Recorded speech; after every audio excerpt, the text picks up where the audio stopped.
My sister and her fiance spent the entire Christmas lunch mocking me in French, thinking I didn't understand a single word. I just smiled, complimented the turkey, and poured my dad more wine. 3 hours later, I translated every single one of their insults into a voice note and dropped it right into the family group chat. If you're watching this, hit that subscribe button and let me know in the comments where you're watching from, because the drama that followed was the biggest family blowout we've ever had. But hold on. Let me back up and tell you how my sister and her fiancé created this bubble of arrogance, and how I, who never even vacationed in Paris, managed to burst that bubble in a way they will never forget. It all started on a crisp December afternoon. The Christmas Eve dinner at my parents' house had always been a tradition, a mandatory gathering filled with forced cheer and far too much gravy. This year, though, the air felt noticeably heavier, thick with an unspoken rivalry that had been simmering between me and my sister, Chloe, for years. Chloe had recently gotten engaged to Mark, a polished, seemingly charming businessman from Lyon, France. Mark's presence had instantly elevated her already substantial ego, turning her into an insufferable Parisian wannabe who now seemed to view our entire American family as utterly provincial. I should have known from the moment they walked in, exchanging a private snide look, that trouble was brewing. It was during the toast that their arrogance first reared its ugly head, a casual but calculated move. Mark raised his glass, offering a flowery sentiment in heavily accented English about family and tradition, but then he quickly transitioned. He leaned into Chloe, murmuring something low and rapid in fluent French, causing her to giggle like a villain in a cartoon. It wasn't the language itself that bothered me. It was the deliberate act of exclusion, the way their eyes briefly flickered towards me full of condescension. It was a subtle power play designed to make me, the only person at the table who hadn't taken a mandatory high school French class, feel small and out of place. As the evening wore on, the French code became their little game, their private way of commenting on everything and everyone. My mom's perfectly good holiday sweater became the subject of a theatrical sigh and a whispered "Quelle horreur!" clearly audible to anyone paying attention. My new car, parked proudly in the driveway, was described by Mark with a look of disdain and a muttered phrase that, even without full translation, sounded suspiciously like American excess. Then Chloe would chime in, her voice dripping with false sympathy, commenting in English only to the other relatives about how adorable everything was. I could feel the heat rising in my neck, the familiar flush of frustration that always came when dealing with my sister's passive aggression, but this time something was different.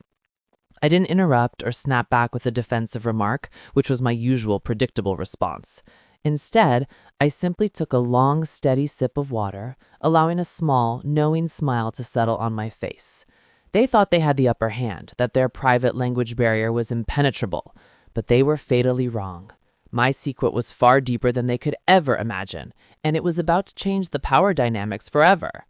They continued their whispered conspiracy, their smug expressions growing more pronounced with every French slight, completely unaware of the ticking time bomb they were igniting. I kept pouring wine, kept laughing at my uncle's bad jokes, and kept that easygoing smile glued to my face. I was letting them dig their own grave, layer by arrogant layer, savoring the anticipation of the inevitable crash. They believed I was just the quiet, dull brother, blind to their betrayal. But the truth was, I was assembling the perfect weapon. But the real shocker wasn't that I understood them. It was what I understood about their entire relationship. My knowledge of French wasn't just some casual online course I took on a whim.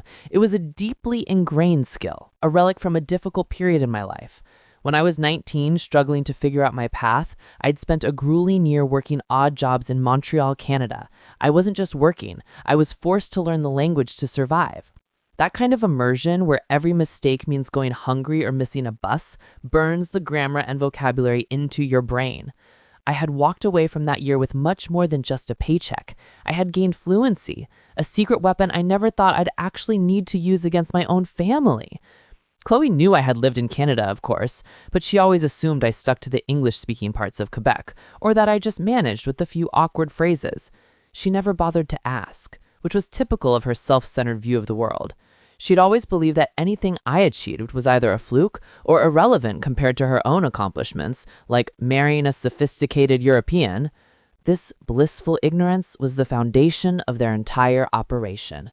They felt entirely safe, believing they were communicating in a code I simply couldn't crack. Mark, with his tailored suit and perpetual air of being slightly bored, was clearly the mastermind of their little linguistic scheme. He'd use phrases that were far more insulting and specific than simple swear words. He commented on my father's generosity, describing him in French as un poisson à plumer, a pigeon ready to be plucked. He and Chloe even had a running joke about my job, calling it le petit bureau, or the little office, implying it was insignificant and beneath them. Every word was a tiny, calculated knife twist.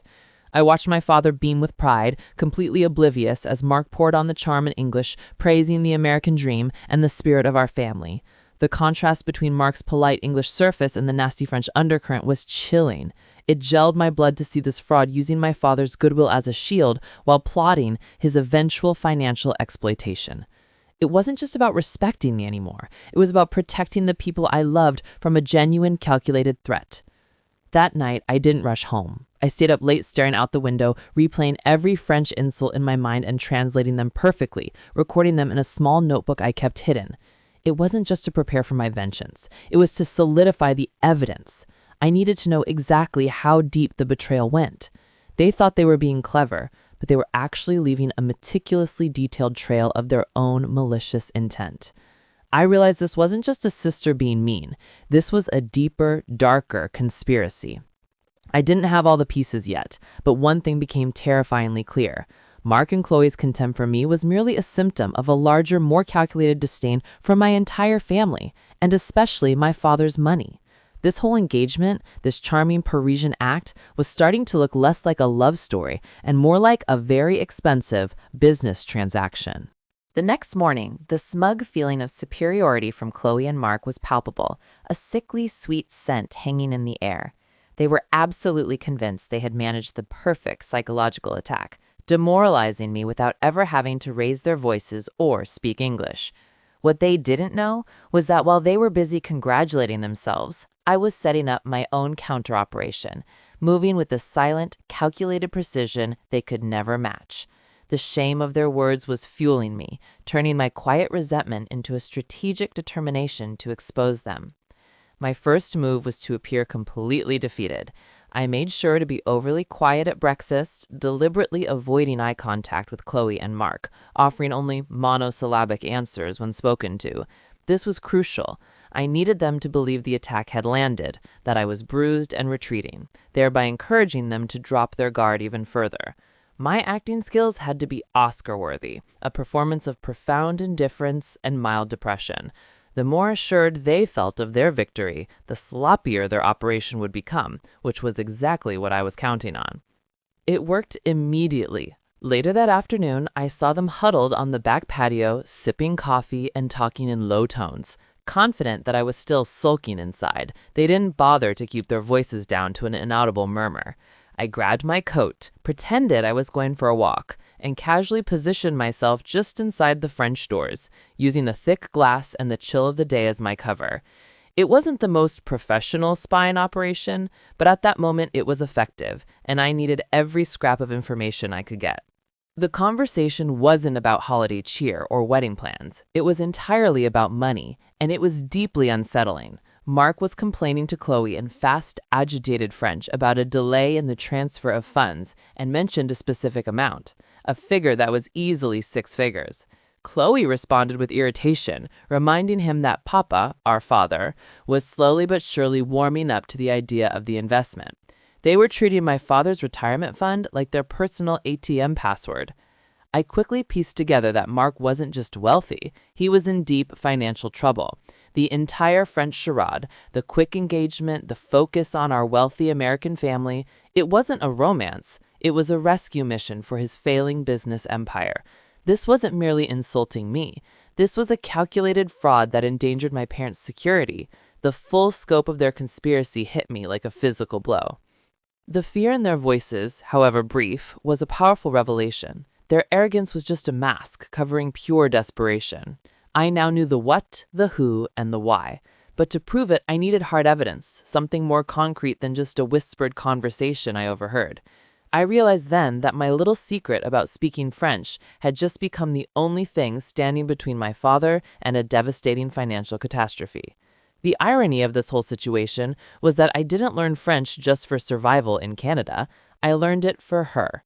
My now ex-wife, Sarah, was half French, and her family, much like Mark and Chloe, often defaulted to their native language during tense family gatherings. I spent years feeling that familiar exclusion, the sting of being tucked around but never to, and it absolutely ruined my confidence. When we eventually split, the one thing I kept was that determination, deciding I would never again be the silent outsider, the punchline in a language I didn't know. It was a quiet, painful promise I had made to myself in the aftermath of a failed marriage, mastery over the language that symbolized my failure. Now, years later, that painful history was my greatest asset against Chloe and Mark. They had no idea they were poking at an old wound that had healed into a steel shield. My focus shifted from petty sibling rivalry to cold, hard justice. I wasn't just defending my pride. I was fulfilling a deep, personal commitment to stand up for myself and my family. That night, my strategy solidified. I needed to act like a friend, not an adversary, to gain closer access to their conversations and, more importantly, their devices. The next morning, I approached Mark acting apologetic for my quietness the night before, blaming the stress of work. I offered to help him with some of his English business correspondence, a perfect, seemingly innocent ruse. He looked surprised. Then that familiar smirk crept onto his face. He saw it as a victory, a sign that he and Chloe had successfully intimidated me. Mark quickly accepted, handing over his laptop with almost zero hesitation, clearly viewing me as a harmless, slightly dull subordinate. This was my chance. While he and Chloe stepped outside to take an important French call, I went straight to work. Not on his emails, but on his browser history and files. My heart was pounding like a drum. The risk of getting caught was huge, but the potential price of failure, my father losing everything, was far greater. What I found wasn't just confirmation of the financial trouble. It was a devastating paper trail. There were desperate emails to investors, bank statements showing huge, unsustainable debts, and most damningly, a detailed timeline outlining the acquisition of assets from my father. They weren't just plotting alone. This was an outright, calculated transfer of substantial family wealth. The details I saw made my head spin, revealing the true depth of their duplicity. The financial danger was far worse than I had initially thought. This was not a failing business. It was a sinking ship, and my father was the lifeboat they planned to seize. I quickly copied every incriminating document onto a hidden drive. I realized then that I wasn't fighting my sister. I was fighting a professional con artist who had seduced my family, and the shocking truth about Mark's real past was about to send my world into free fall. The laptop was a treasure trove of disaster, proving Mark wasn't just broke. He was running a massive, intricate shell game. His supposed successful company, which Chloe constantly bragged about as a disruptor in European finance, was nothing more than a few empty websites and a pile of debts. I cross-referenced the names in the files with a quick online search, and the truth slammed into me with the force of a train. Marc Dubois wasn't Marc Dubois. The name on his old bank accounts and a few legal documents I found was actually Alain Gauthier. This wasn't a simple mistake or a nickname. This was a deliberate change of identity. My mind immediately went to the darkest possibilities. Was he running from the law? Was Chloe even aware of this massive deception? The elegant, charming businessman who was about to marry into our family was operating under a fake name, and that realization sent a genuine chill down my spine. I needed to know the story behind Alain Gauthier. A deep search, the kind you have to dig for using old news archives and obscure French legal blogs, revealed a horrifying pattern. Just 3 years ago, under the name Alain Gauthier, he had been involved in a high-profile scandal in the south of France.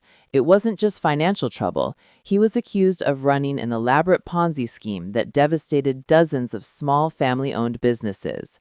He had walked away right before the collapse, leaving a trail of bankruptcies and broken lives. This wasn't just a threat to my father's wallet. This man was dangerous, a calculated predator who specialized in charming his way into wealthy, trusting families. The engagement, the French accent, the entire sophisticated persona, it was all a finely tuned performance, perfected over years of deceit. It felt like I wasn't fighting a brother-in-law anymore. I was fighting a main character in a true crime documentary. The stakes had just escalated from a family feud to a genuine intervention. I sat back, staring at the evidence on my screen, feeling the true weight of my responsibility. If I failed to expose him, my family wouldn't just lose money, they would be tied forever to a fraud who could destroy their reputation and emotional well-being. The immediate threat wasn't a verbal insult, it was the wedding itself, which represented his final legal acquisition of our family name and money. Time was suddenly my greatest enemy, and the Christmas dinner was rapidly approaching. I had the evidence of his fake identity and his criminal history, the smoking gun that proved the entire relationship was a lie. But I still couldn't risk exposing everything immediately. I needed to time the reveal perfectly in front of the right audience to make it completely undeniable. I had to let them get comfortable, let their arrogance reach its peak, so the fall would be that much harder. But the next thing I overheard would make the Christmas dinner the perfect stage for the biggest confrontation of my life. With the evidence copied and Mark's true name, Alain Gauthier, secured on a separate drive, I realized the scale of my danger. If Mark realized I had been through his laptop, his entire calm, elegant facade would shatter, and there was no telling how a desperate man with a criminal history might react. I was essentially holding a ticking bomb time, and I had to handle the situation with the surgical precision of a secret agent. My sister's mockery had been childish. This was now a high-stakes operation. My new challenge was gaining access to the family group chat without raising immediate suspicion. My sister, Chloe, was the administrator, and she typically only used it for sharing annoyingly perfect photos of her life. I needed to send the explosive voice note from a position of authority, not as a random angry comment. The drama needed to be controlled, the exposure instantaneous and undeniable. I decided the audio proof had to drop at the exact moment the conversation was at its most smug. The tension was becoming unbearable as the family gathered for the official Christmas Day lunch. Mark and Chloe were positively glowing, basking in the glow of our parents' adoration. They were talking in English now, dropping hints about their future investments and how my father's expertise would be invaluable.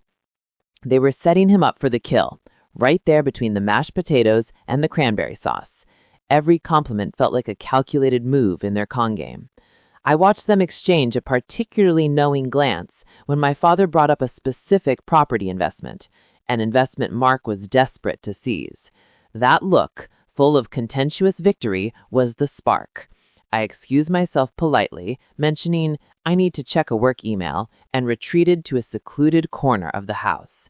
This was the point of no return. I had everything I needed, the evidence, the audience, and the perfect opportunity. Holding my phone, I translated their most recent exchange, a whispered French comment where Wart called my father a sentimental fool who is too easy to manipulate. My hands were shaking, not from fear, but from the electric energy of impending justice.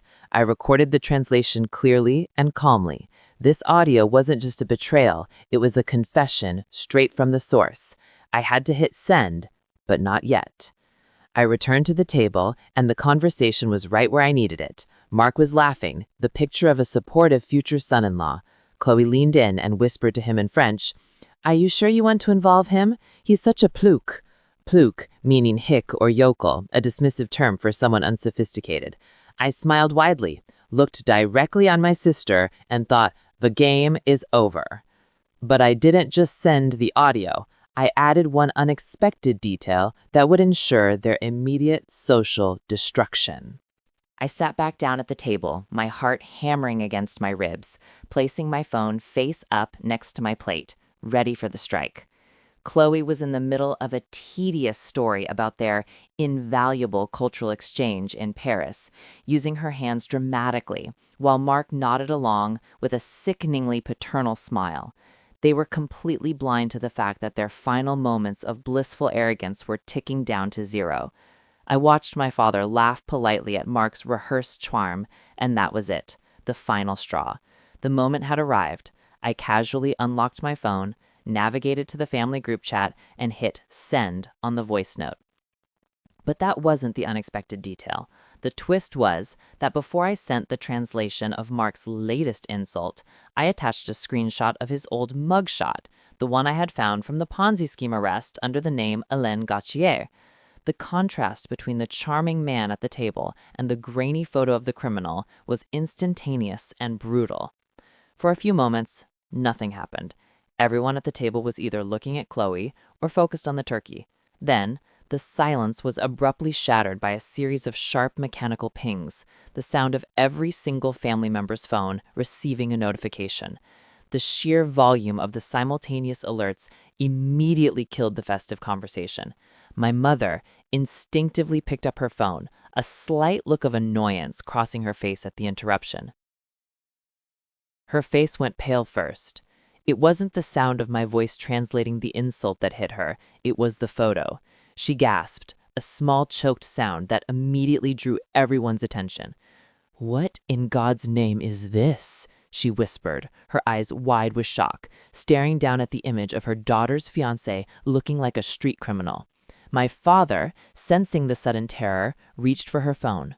The room had gone completely silent, the festive atmosphere imploding on itself. Mark and Chloe, seeing the absolute horror on my mother's face, immediately reached for their own phones, their movements frantic and uncoordinated. They scanned the group chat, their eyes darting from the mugshot to the voice note. The color drained from Mark's face first, replaced with a look of sheer, calculating panic. He didn't even look at me, he looked at his escape routes. Chloe, however, looked directly at me, and the look of betrayal and pure unadulterated fury that exploded in her eyes was terrifying to behold. The confrontation that followed was not a quiet, polite discussion. It was a devastating family explosion. The entire table was staring at the undeniable proof. Their charming future son-in-law was a professional fraudster, and their beloved daughter, Chloe, was complicit in a calculated betrayal. They had created their perfect little trap, and now I had used their own medium, the group chat, to utterly destroy their operation.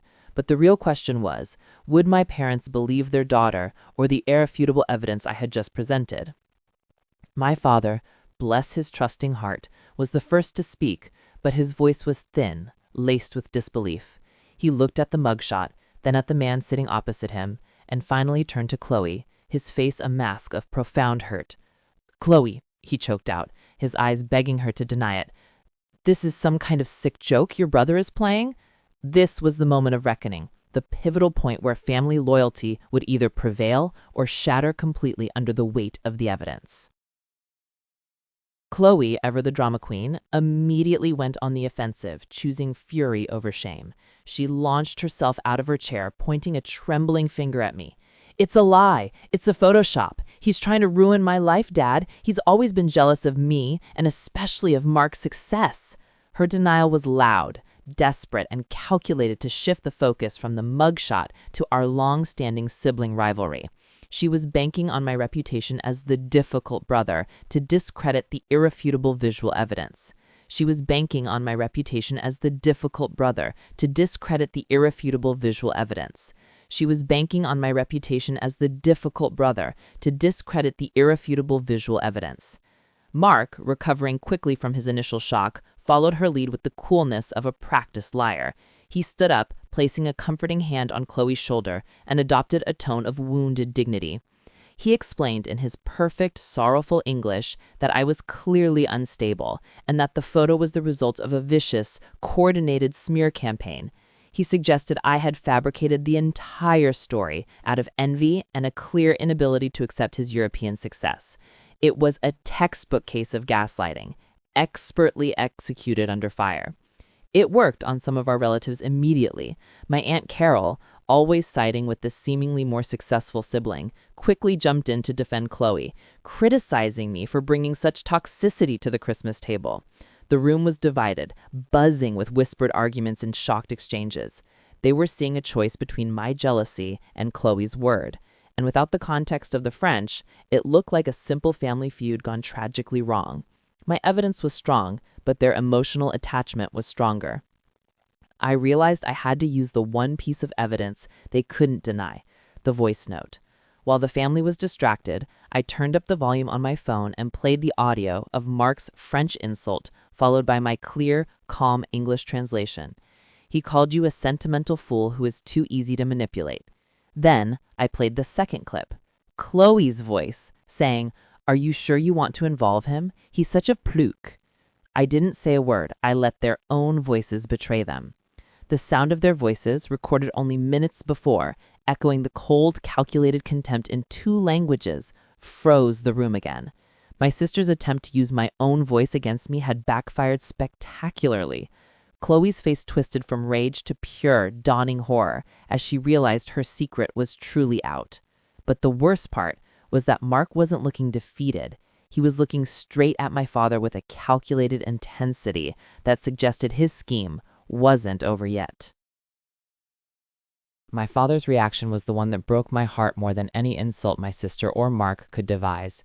He didn't shout, he didn't lash out. He simply looked at Chloe and then at the phone, and his shoulders seemed to deflate right there at the dinner table. The sight of his utter defeat was almost enough to make me regret the public nature of the exposure.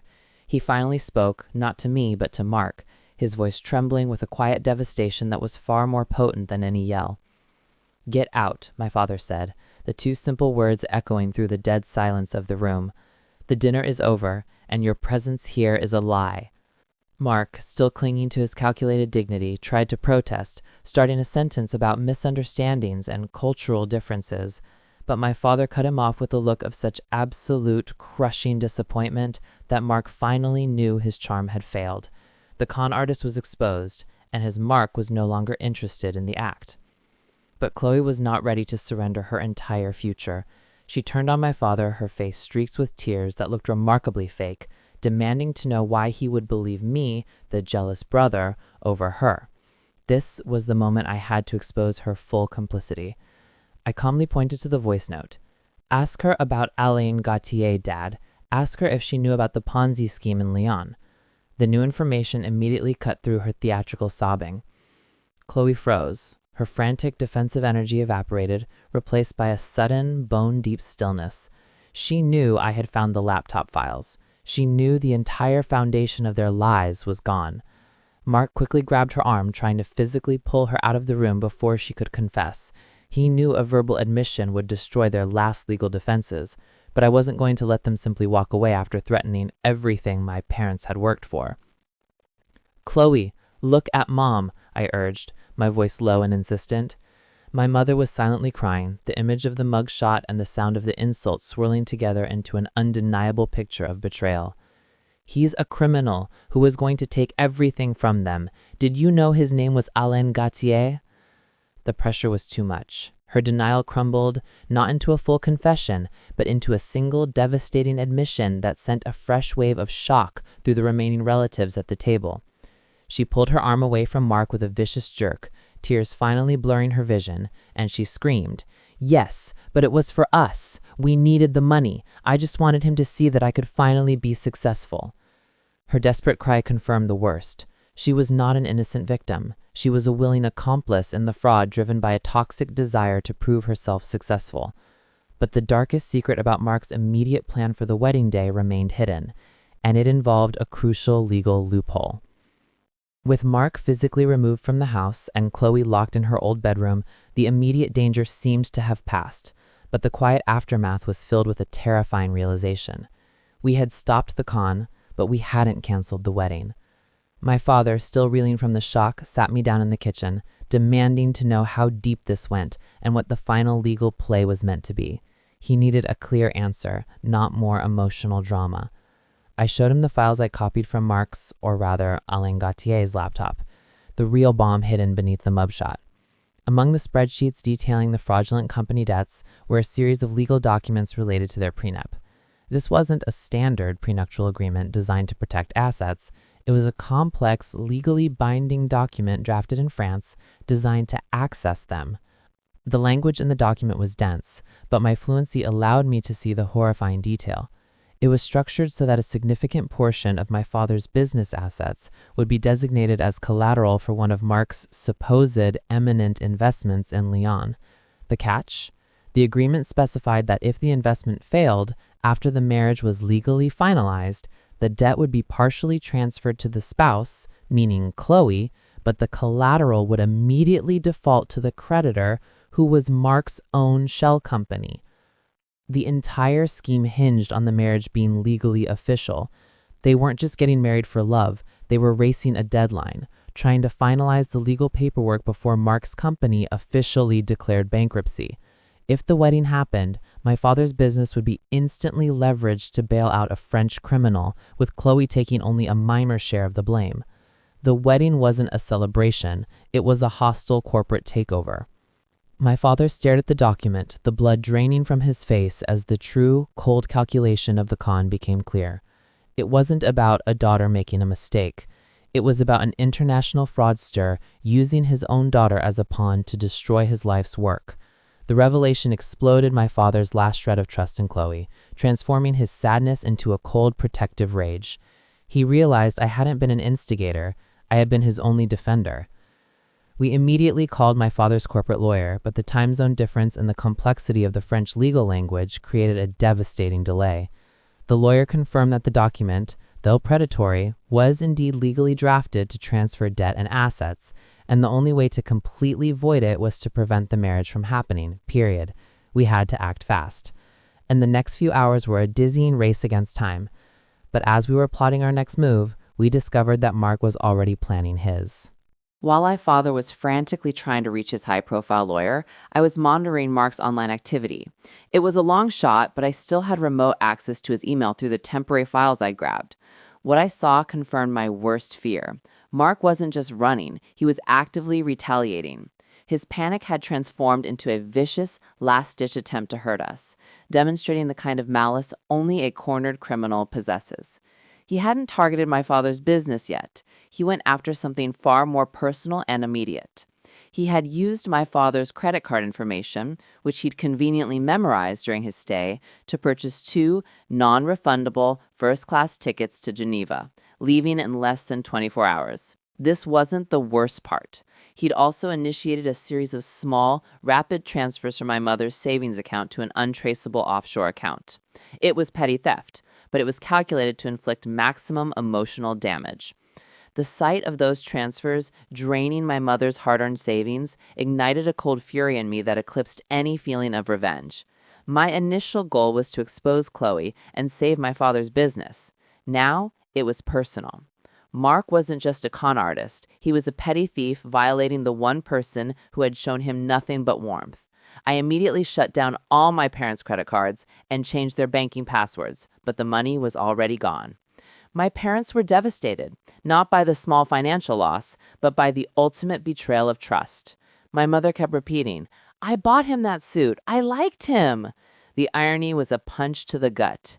The elegant French charmer was a cheap criminal, willing to steal grocery money from the woman who had welcomed him into her home. It was a powerful lesson. Arrogance and charm can often be the best camouflage for genuine malice. We knew Mark's flight was tomorrow, and while the paperwork would take too long, we now had definitive proof of identity theft and financial crime. My father, his eyes now hard with purpose, looked at me. "We need to catch him before he leaves the country. That prenup means nothing if he's arrested before the marriage is legally dissolved." The chase was officially on. The realization settled over us. We had 24 hours to track down a professional scammer who was using a fake identity and a throwaway cell phone, or the family could lose everything to his legal trickery. We were officially operating outside the slow pace of the law, entering a high-stakes game of cat and mouse. But the biggest hurdle wasn't finding Mark. It was convincing my sister, locked away and consumed by shame, to become our secret weapon. The decision was clear. We had to get through to Chloe, not as her accuser, but as her last remaining family. My mother, despite the profound betrayal, insisted on being the one to talk to her. She knew that only a mother's appeal, stripped of judgment, stood a chance at cracking the fortress of shame and denial my sister had built around herself. My father and I waited outside the door of the old bedroom, listening to the muffled, agonizing sound of my mother's quiet desperation. It was a long, painful conversation, centered not on the money Mark stole, but on the lie Chloe had been living. My mother didn't accuse her of being a villain, she accused her of throwing away her happiness for a fraudulent image of success. She made her face the truth that Mark, or Alan, never saw her. He only saw an easy mark connected to my father's bank account. This realization that she was a pawn rather than a co-conspirator seemed to finally break her spirit. When the door creaked open, Chloe's eyes were red and swollen, but the defensive fury was gone, replaced by a bleak, crushing defeat. She looked directly at me, and for the first time in years, the rivalry was replaced by a raw vulnerability. She didn't apologize for calling me a plouc in French, but she admitted in a barely audible whisper that she was terrified. That fear was our opening. I didn't waste time on platitudes. I told her Mark's flight details, the theft from Mom's savings account, and the legal loophole in the prenup that made her legally vulnerable, even if they simply separated. I didn't frame it as saving my father. I framed it as saving her from being dragged down by a collapsing criminal enterprise. I needed her insider knowledge, her ability to predict Mark's moves, and her access to his final communication methods. To my surprise, she agreed immediately. The realization that Mark had used and stolen from her too, and was preparing to abandon her without a second thought, was the betrayal that finally tipped the scales. She was fueled not by family loyalty, but by a desperate, cold need for self-preservation and, frankly, revenge against the man who truly made a fool of her. Her help, however, came with a devastating condition. She wouldn't turn him in directly, but she would feed me information. Her condition? She wanted the evidence about her own complicity, the voice notes, and the details of her confession to be erased and forever. She wanted to disappear from this whole incident. I looked at my father, and we knew what we had to do. We agreed. But what she revealed next about Mark's current location completely changed the battlefield. Chloe's knowledge was immediately invaluable, a painful confirmation that she had been deeply involved in Mark's life and plans. She revealed that Mark, paranoid and always meticulous about his image, kept a secret, upscale storage unit where he stashed his most valuable, untaxed assets, things he couldn't take on a commercial flight. This wasn't just old clothes. This was the real evidence of his scams, the paper trail he'd intended to retrieve later. She explained, her voice gaining a desperate clarity, that Mark used a specific exclusive hotel suite downtown for all his private business meetings whenever he was in the city. The ticket to Geneva was a decoy. He planned to spend the night there, retrieve some final hidden documents, and then drive straight to a private airfield hours before the commercial flight. This meant the confrontation wouldn't happen at the airport. It would happen tonight in a high-rise hotel. The revelation sent a bolt of adrenaline through the quiet, devastated Christmas gathering. My father immediately saw the high-stakes opportunity. If he's at the hotel, my father said, standing up with a renewed sense of purpose, the police can grab him for the credit card fraud, but we need to get to that storage unit first. That's where the evidence is to permanently void the prenup. The plan crystallized. Split the team, divide the risk. My father called his lawyer, who agreed to immediately prepare an emergency warrant based on the identity theft and flight risk, instructing the local police. I knew, however, that the bureaucratic machine moved too slowly. I was the only one who could get to the storage unit fast and quietly. It was a risky solo mission, but the reward was the total security of my family. Chloe, surprisingly, offered a detailed map and the security code for the unit. She didn't want him to escape with the assets he had promised her, a final act of self-serving revenge. She warned me, though, that Mark had a violent temper when cornered, a detail that sent a true wave of fear through me. It wasn't just a confrontation anymore. It was potentially dangerous, escalating far beyond verbal insults. I grabbed the keys to my car, leaving my mother and father to handle the lawyers and the police. Driving through the city's quiet, snowy streets, I realized I was heading into the heart of a criminal operation, all thanks to a series of insults delivered in French. The irony was palpable, but when I arrived at the storage facility, the first thing I saw was a dark sedan waiting, proving Mark's plan was far more complex than we anticipated. The sight of the dark sedan idling near the entrance to the storage complex immediately spiked my adrenaline. It wasn't Mark's car. This was a rental, but the driver was slumped low, clearly waiting. This confirmed Chloe's warning. Mark was too paranoid to move his assets alone. I immediately parked my car several hundred feet away, killed the engine, and pulled my coat collar up high. I had planned for an easy grab, but now I had to operate under surveillance. I used the key code Chloe gave me, my heart pounding in my ears as the heavy metal gate shuddered open. I moved quickly, hugging the cold shadows of the large industrial units. The storage facility was a maze of identical doors, the air filled with that desolate metallic echo. I finally located B23, and when I fumbled with the secondary padlock, I risked a quick glance back. The headlights of the sedan flickered, a silent signal that someone had spotted me. Panic threatened to overwhelm me, but I shoved it down. The lock clicked open and I slipped inside, pulling the door shut behind me, plunging the space into absolute darkness. The air inside smelled of dust and expensive leather. I quickly fumbled for my phone's flashlight, illuminating the unit. It wasn't just boxes. It was a carefully curated collection of deceit. Framed photos of Mark receiving fake business awards, designer luggage, and a small, heavy safe hidden beneath a French antique tapestry. But the most shocking discovery wasn't in the safe. It was in the corner. There was a stack of old, worn family photo albums belonging to Mark's family, or rather, Alain Gautier's. I quickly flipped through one, and what I saw was a young, happy man, Alain, standing next to an older couple who looked profoundly respectable and proud. They were clearly his actual, loving parents, the kind of family my father was. This wasn't a man without a family. He was a man who had abandoned his own for wealth. I managed to pry the small safe open with a lock-picking tool I had learned how to use years ago, another weird skill from my difficult phase. Inside was the gold, multiple fake passports, several prepaid phones, and the original, signed hard copy of the predatory French prenup. The documentation was now undeniable. I quickly scooped up the key items, including the passport showing his real name, Alain Gautier, preparing to make my exit. Just as I zipped the evidence into my backpack, I heard the heavy sound of the unit door being violently rattled. "I know you're in there," a sharp male voice yelled in perfect, unaccented English. It wasn't Mark. The voice was too young and too American.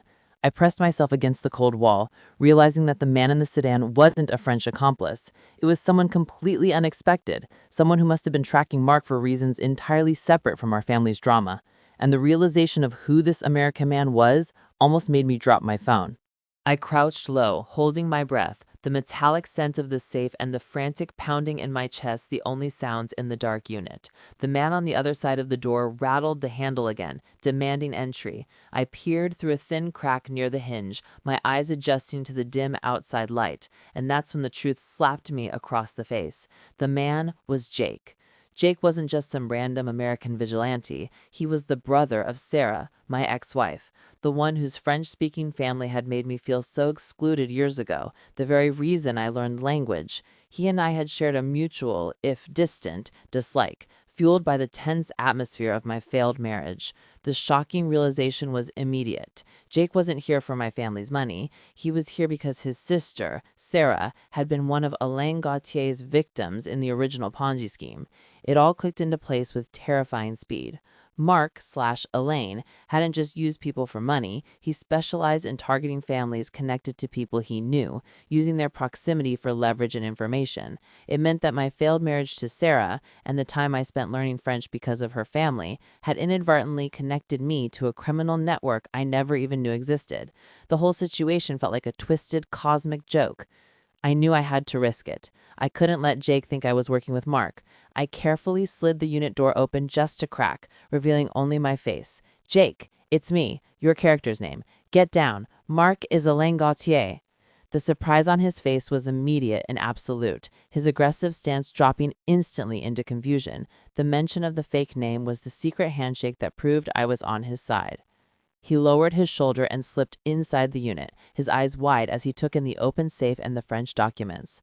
"Alain ruined Sarah and my family 3 years ago. We've been tracking him ever since, trying to get him arrested for fraud," Jake whispered, his voice thick with years of stored anger. "We knew he was operating under a new identity, but we just found out he was engaged to your sister."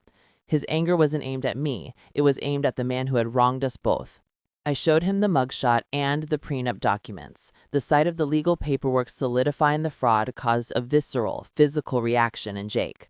Our mutual enemy and shared history had just turned two reluctant adversaries into desperate allies. We now had double the intelligence, double the manpower, and a terrifyingly short deadline. But as we finalized our immediate plan, we realized we were actually too late. Mark was already on the move. Jake and I wasted no time. With the concrete evidence secured, our focus shifted entirely to the hotel suite where Mark was supposedly spending his final night in the country. Jake was a sharp former military man with serious tracking skills, and he instantly took the lead, coordinating with my father over the phone while I drove us out of the industrial maze of the storage unit. We were two strangers, bonded only by the shared goal of stopping a common enemy before he could escape justice and destroy our families. My father was already working with his lawyer and the police, but the bureaucracy was moving at a snail's pace. The emergency warrant for credit card fraud was hours away from being issued, and Mark had a private plane waiting. We knew we had a small window. We had to get to the hotel, confront him, and keep him detained long enough for the official papers to arrive.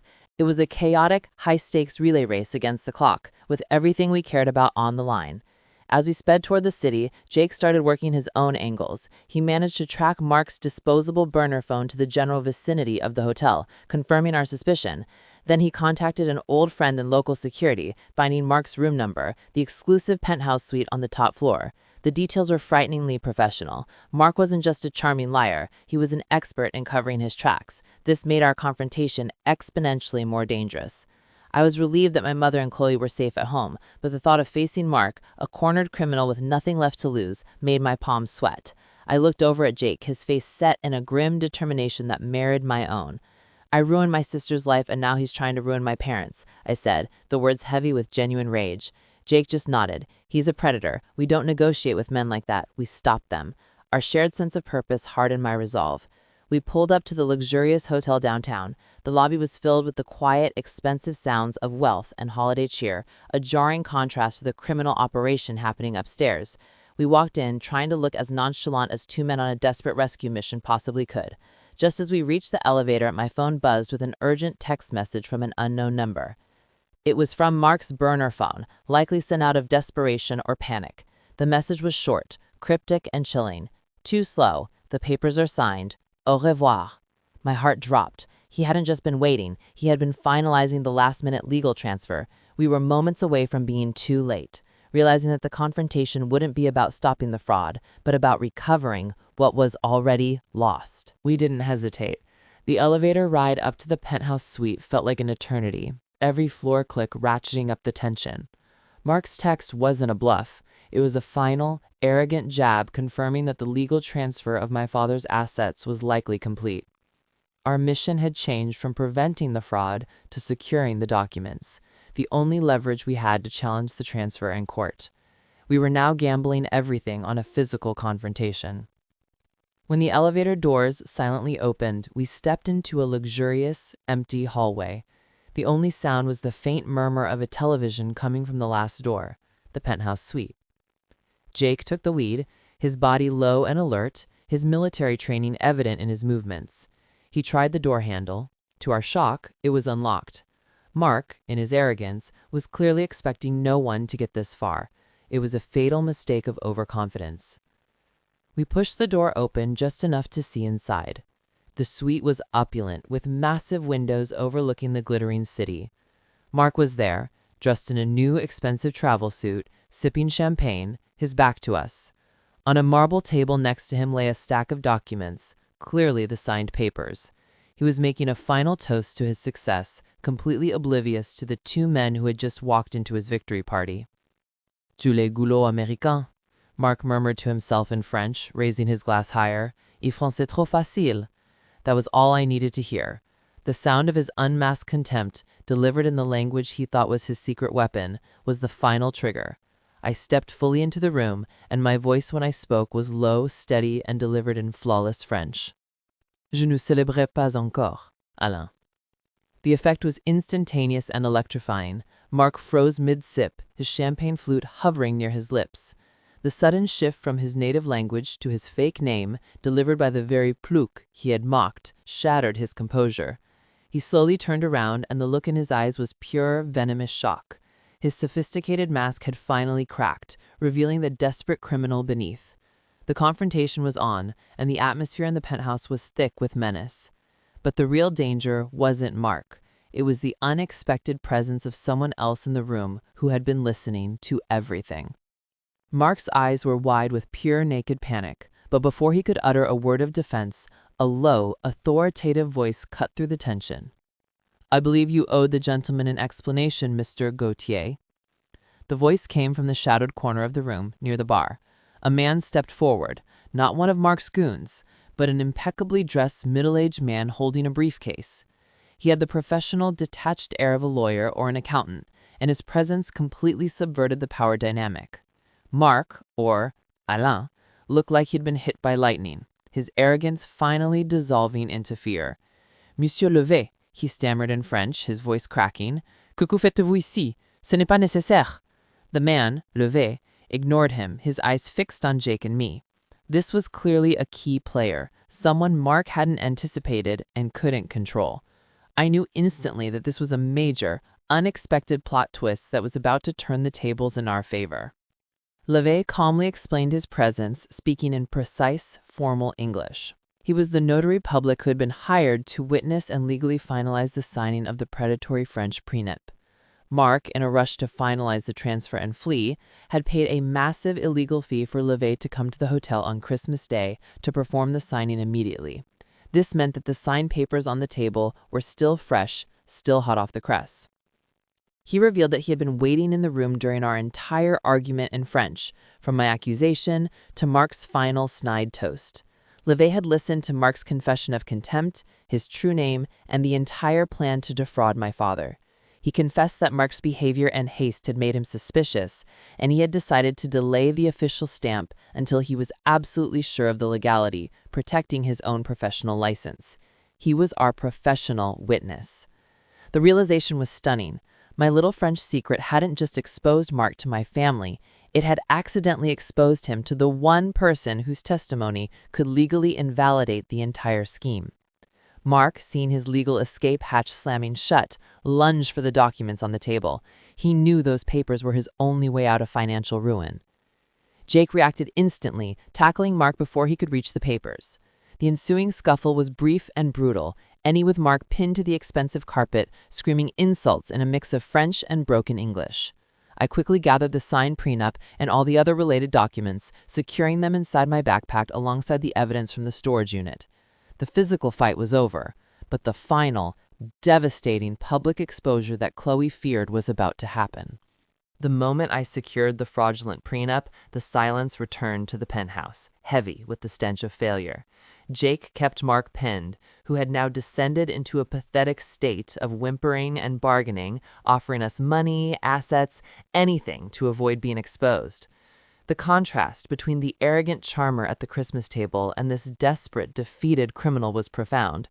It was a potent lesson in how easily arrogance masks true weakness. Just as the desperation reached its peak, we heard it, the unmistakable, rising sound of police sirens approaching the hotel. My father's frantic calls, combined with the lawyer's efforts, had finally paid off. The emergency warrant for credit card fraud and identity theft was active.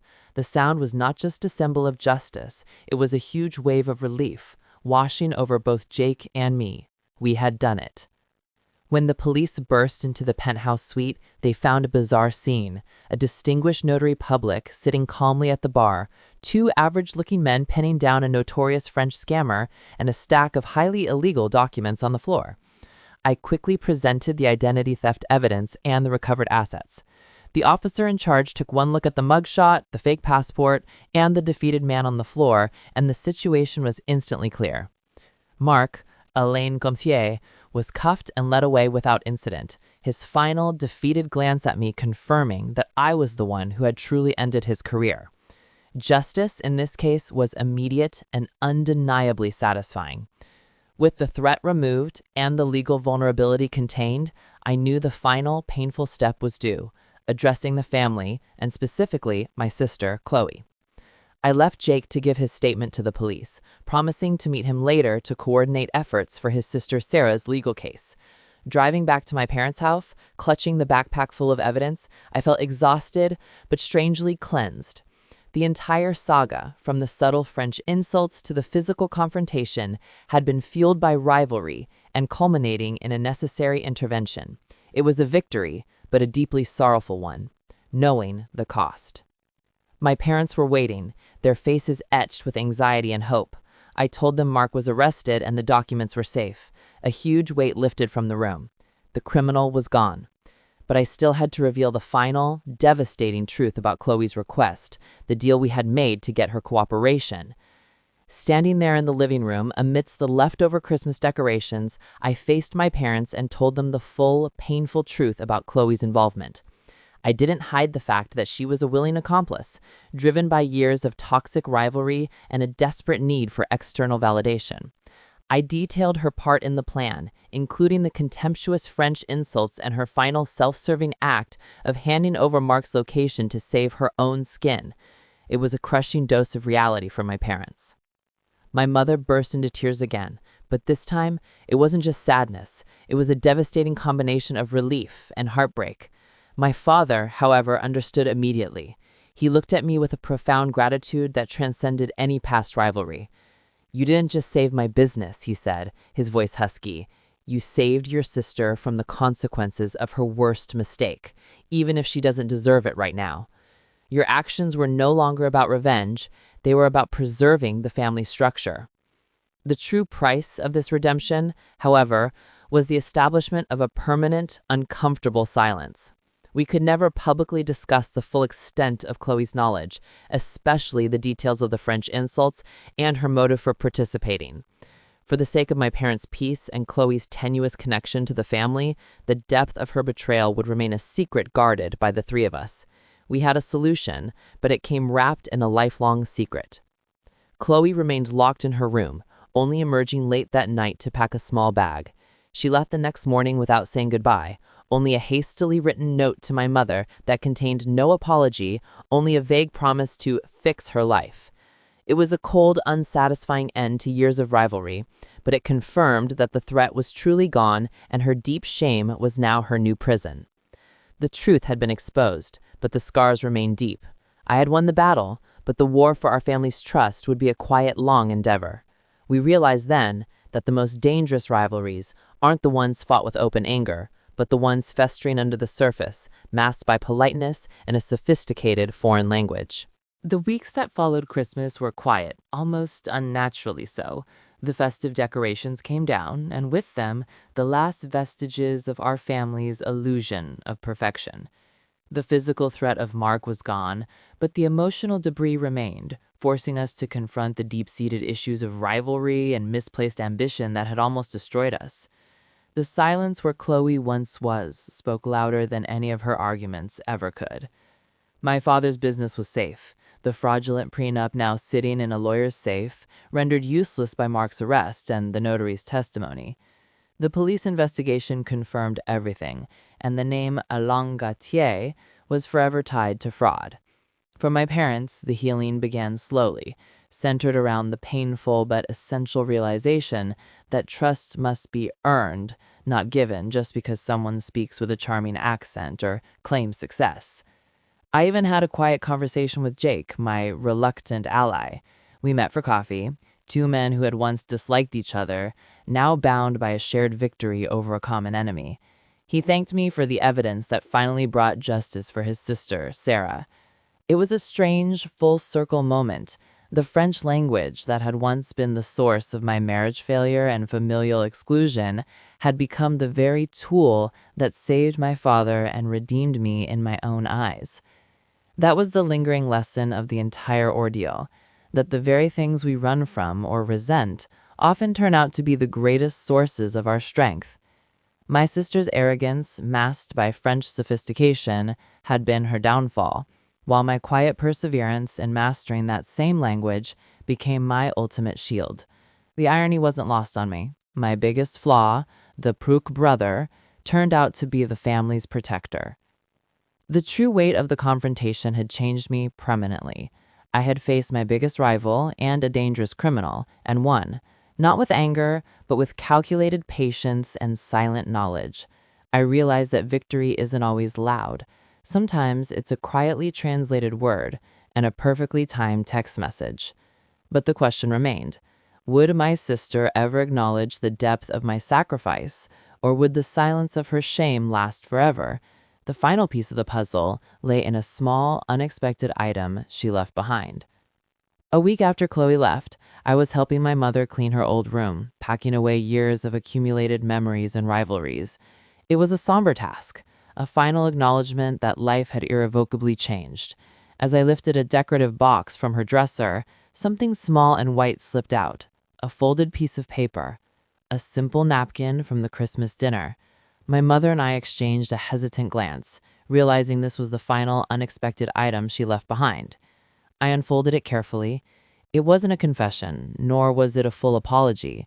It was a single, simple phrase, written neatly in her perfect handwriting, and it was entirely in French. My mother, who only knew a few words, looked at me, urging me to translate.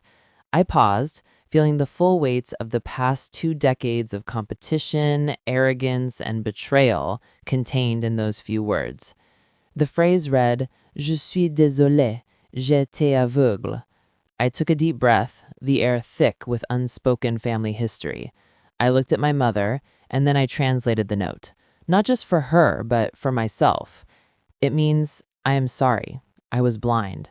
It wasn't the powerful, dramatic apology I might have expected, but it was an acknowledgement, a subtle admission of guilt and shame delivered in the language of her betrayal. That simple written phrase, delivered in the one language she thought separated us, finally broke the final barrier between us. It wasn't about the money, the prenup, or even the insults anymore. It was about her recognizing the truth of her own toxic ambition. It showed me that despite her deep shame and failure, a small piece of my sister was still capable of seeing clearly. The truth, once spoken, was the only thing that could ever set her free. Chloe's journey towards healing would be long and entirely her own. But for the rest of our family, the ordeal brought an unexpected, enduring lesson. We learned that the most dangerous battles in life aren't fought against external enemies, but against the arrogance and insecurity we harbor inside. My French wasn't just a language. It was the true translator of character, revealing the villain and saving the victims. I put the napkin back in the box, a silent promise to keep her secret and guard my parents' peace. The whole ordeal taught me that having a secret weapon isn't just about winning a fight. It's about knowing when to use it for protection and when to put it away for the sake of forgiveness.